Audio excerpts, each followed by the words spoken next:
Let's say good afternoon to Ben Aris, Editor-in-Chief at BNE IntelliN in the German capital, Berlin. Ben, we're talking about the front lines and we're talking about casualties. How many Russian soldiers do we think have been killed?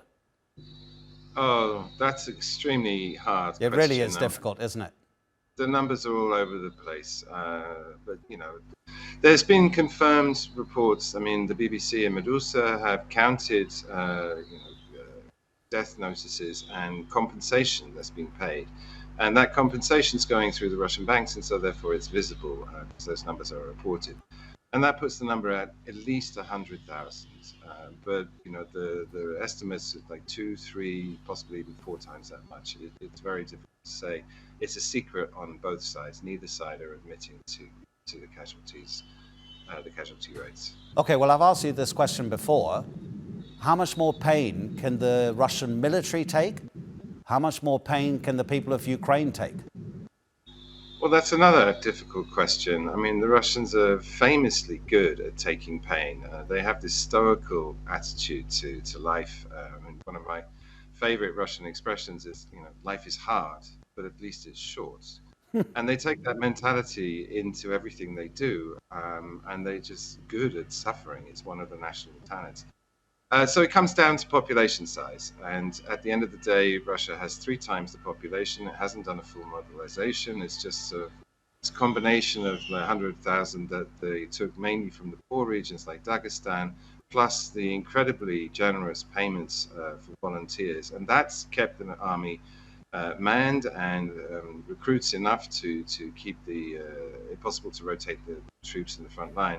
Ukraine has an entirely more difficult situation that doesn't have enough men. Because it's on the defense, it's losing far less men, but the attrition has been horrible. And they've been doing forced conscription of anyone of military age. Some 6,000 Ukrainian men have fled the country, 50,000 tried to flee across the border, and so the volunteers that were going to volunteer, they all volunteered like 2-3 years ago, and they have a serious manpower problem. Which means in the long term that Putin has the population manpower advantage because he can keep replenishing his troops even with a horrific death count, whereas Ukraine is sort of running to the end of the road there. We just had Sergei Lavrov speaking about just over an hour ago, and he said that the memorandum that we're working on, the one that the Russians said could eventually lead to peace talks, that's coming at some stage. But it's been more than 12 days since they met their Ukrainian counterparts in Istanbul and came up with this idea, which initially anyway, people said, well, that's a bit too wishy-washy. It's like you're not starting from A, you're starting from a letter that comes before A. I mean, I see that completely as just a play for time. I mean, the people have been complaining that the Russian side has not been taking this seriously, that they're not actually interested in talks. And then, they laid out all their plans many times. I mean, Putin said Istanbul, the peace deal that was nearly done and failed in 2022 that was agreed in Istanbul, Putin said repeatedly, we want to do a deal on the same format. And then when they laid out pretty much the same terms, which starts with no NATO for Ukraine ever, downsizing of Ukraine military, give up the 5 regions that Russia already occupies. I mean, we know all of this, so I don't know what Lavrov's going to add to this list in order to start peace talks. And at the same time, I think the drone attack, the missile attack we saw at the weekend, shows that Putin actually has no interest whatsoever in a ceasefire. He thinks he's winning on the battlefield.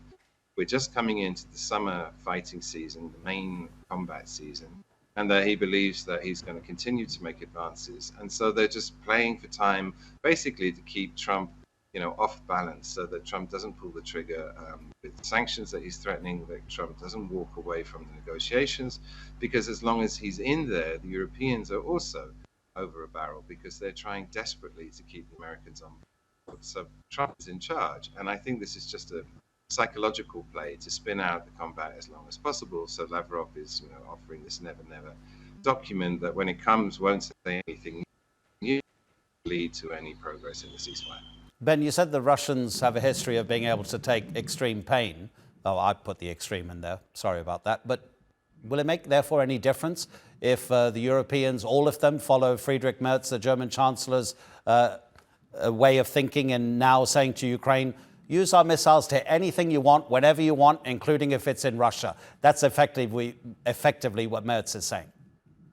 Yes, but the issue is, if they get given the missiles. I mean, the issue here is this particular missiles the Germans make called the Taurus. It's very powerful. It has a 500-kilometer range. And I just looked it up.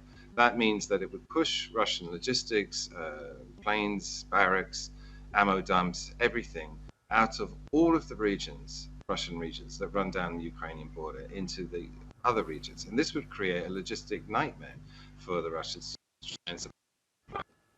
over 500 kilometers. And the Germans, Merz specifically didn't mention the Taurus in that announcement that he made yesterday. We have Zelensky due here in Berlin tomorrow, and the Ukrainian press is saying that he's going to ask for at least 100 of these missiles. But it remains up in the air if they're going to send anything. What the Germans have admitted to sending is they're going to send some sort of second-hand, second-generation Patriot rockets that are not actually very good at shooting down cruise missiles. And so it remains an open question if they get these missiles. And if they do, that could be a game changer. Like I say, you push Russian forces back 500 kilometers from the Ukrainian border, alleviate the pressure on the Ukrainian troops in Donbass significantly. Ben, thank you so much indeed. Ben Aris in Berlin.